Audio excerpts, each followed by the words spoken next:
Okay, how's all my accomplices today? Well, it's this evening here. It's about 6 o'clock here. Anyways, buckle up, my accomplices. I'm driving.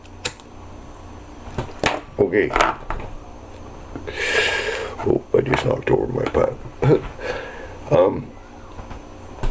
The video or two ago, I mentioned about how I was getting pissed off by everybody. So here in Canada seems to be so against Trump and that, and I don't care if they're against Trump and that don't matter to me. Everybody's entitled to their own opinions.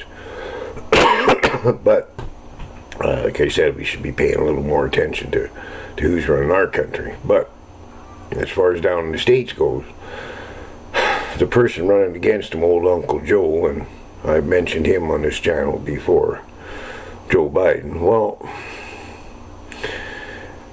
yesterday he threw Hillary under the bus. Really good, man. And Hillary just a few days ago, or maybe it was a week ago, had a interview thing and said how much she supported Joe and all this stuff. Well, what Joe said in 2016 when Trump got elected is just people just didn't know nothing and wanted a change, and he was the biggest change he was, and seeing as he didn't have no competition, that's how he got in. Well, that sounds like he threw Hillary under the bus to me pretty good. Maybe old Joe's gonna, reading the paper, we're gonna hear he hung himself with a red necktie from a door handle, maybe, eh?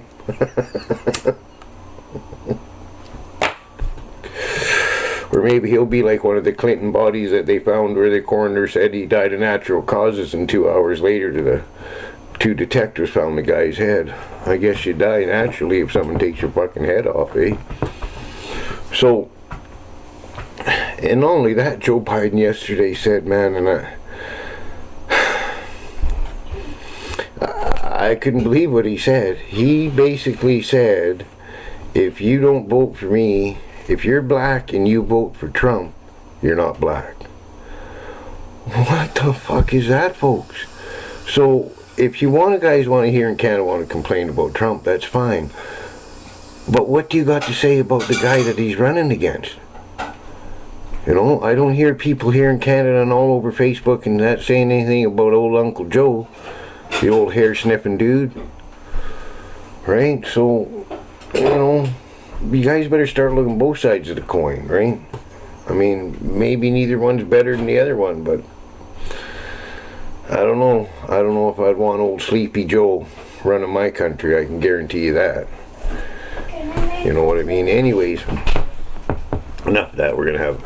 Nah, you know I don't want to get into politics all that much, right? Like my grandpa's taught me, you don't discuss politics and religion at the supper table.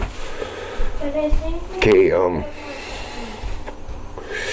I'll do a couple little stories of me and my old buddy Rebel Bob. I was just saying. Well, I'll get him on this channel here this summer. We got to go on a road trip, but I'll get him on here. I've known Bob now for probably 20 years or more. He's my oldest friend, anyways. Still alive, if I don't kill him. And the best way to describe me and him is, out of the two of us, I'm the mellow one. Anyways,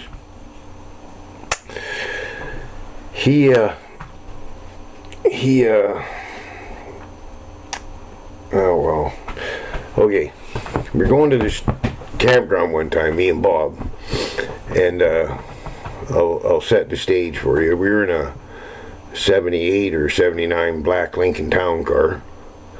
Now Bob's, well, I'd say from the waist up he's tatted right up. I don't know about, I've never seen anything below his belly button, so I don't fucking know about that. I don't think he's got any tattoos on his legs. He might. I've never seen him wear shorts. He's like me, you know, he don't wear shorts. But anyways, so he's tatted up pretty good. He was an old outlaw biker from back east, sergeant arms and shit like that back in the 60s. So, we're just campground looking for this old biker broad Patches, and I think I did a story with on her before. Me and Bob rescued her from out on the farm. They were holding her hostage out there, these guys, and collecting her welfare check, not letting her leave and that kind of shit. Anyways, if I haven't done a story on that comment, I'll do the story on that and what happened to that motherfucker, how he died. Anyway, we're at this campground. We pull up to the office, me and Bob, and get out of the car, and well, I'm dressed like I'm dressed, black, and of course big knife, right? So we're in the office, and there's an old couple talking to the old lady behind the counter, and then the old guy looks at me and he's like, well it's okay. I said, hey, it's okay, man, I'm no rush, finish your whatever you're doing, right? So they did, and they're walking out, and I says to the lady, I says, we're here, we're looking for this lady, her name's Patches. This fucking lady come unglued, folks. Like, she was freaking, right? Now, I'm taking all this in and trying to figure out what the fuck's going on, and what we didn't do anything, and I certainly never swore or anything to the lady. And so now Bob, he starts fucking freaking out. He's going ape shit now. So I said, come on, Bob, get the fuck out of here. Let's get him out the fucking door and into the car. She comes out the door of the office, still fucking ranting and raving. Now, I guess Bob started the car and said, oh yeah, before we got in, some gardener comes over, starts fucking, gonna play the hero or something. And I looked at him and said, better not, don't bother. We were getting in the car, right? And Bob swung left, and instead of swinging right, I guess, the way he should have gone to get out of there, the fucking lady jumped right in front of his car. You fucking near run her over. Now Bob's just, he's lost it now. He wants to get out of the car, get in the trunk, get the shotgun, and shoot this old bitch. But I talked him out of that, yeah. But apparently, I guess what it was I guess they'd had drug problems down there at the campground and that, and had people coming and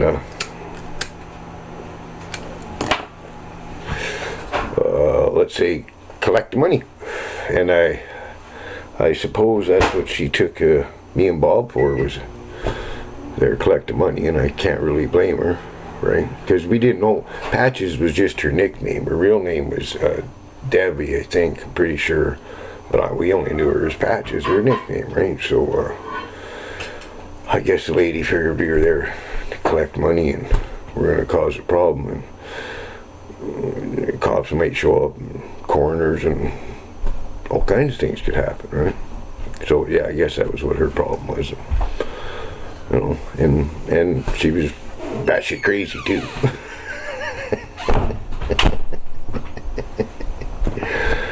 Oh man. So what else can I tell you about old fucking Rebel Bob? Oh, I'm pretty sure I've already told you the story, and he had $250,000, couldn't get laid. I'm pretty sure I've told you that fucking story. Yeah. Oh, decided he wanted a 4x4 one day. He got $250,000, right? Bob, he never really had much in his life, but so he had all this money, so he's like a drunken fucking sailor. So we're about 30, 40 miles from where we live in another town, Vernon, north of Kelowna, and go look at this 79 Chevy truck. I believe it was 79 4x4, great big fucking huge tires, like 40-inch high stupid mud tires. Fucking Bobby could probably hardly get his fat fucking gut into that truck. Anyways, the young kid had a new baby and wife and shit, and he wanted $5,000 for this truck, and Bob was trying to talk him down to fucking $4,000. We went for Chinese food, me and Bob think about it. I told Bob, stop being a cheap son of a bitch and just pay the fucking young guy the money, right? So we did, and we leave. He's driving the truck, I'm driving the Lincoln. He gets to the hill, top of the hill on the outside of town. The highway, he pulls over. I pull over. What's wrong? He says, yeah. He says, you drive this fucking piece of shit. I can't drive this fucking truck. Like I said, I'm the calm one, right? So I drive, and it was running like a piece of shit, right? It was on 6 cylinders, fucking not getting enough air, or whatever. So I spent a week doing the motor, right? And like, remember I said he was spending money like a drunken sailor, because I'd be working on the truck and he'd go to the fucking auto parts store and he'd come back and say, look what they make chrome now. Everything on that fucking motor was chrome. Alternator, fucking everything, carburetor, fucking intake, blah, blah, blah, blah, everything was fucking chrome, right? It was to the point the manager of the parts store told the salesman, when you see this guy walk in the door, I don't care what you're doing, you go and help him. Bob was probably spending fucking $1,000 a day or more in there, right? For fucking 5 days or 6 days straight that I rebuilt that truck, right? So, yeah, like a drunken sailor for sure. So, I hope everybody's being safe and all this craziness that's going on. Oh yeah, I bought a new truck the other day. Well, not new, 1979. I don't fucking buy none of that new crap shit. Right?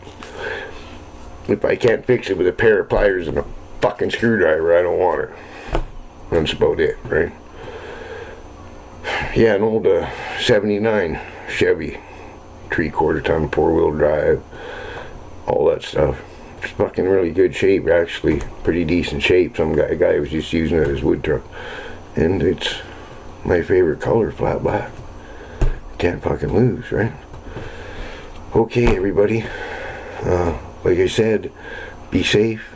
A cad.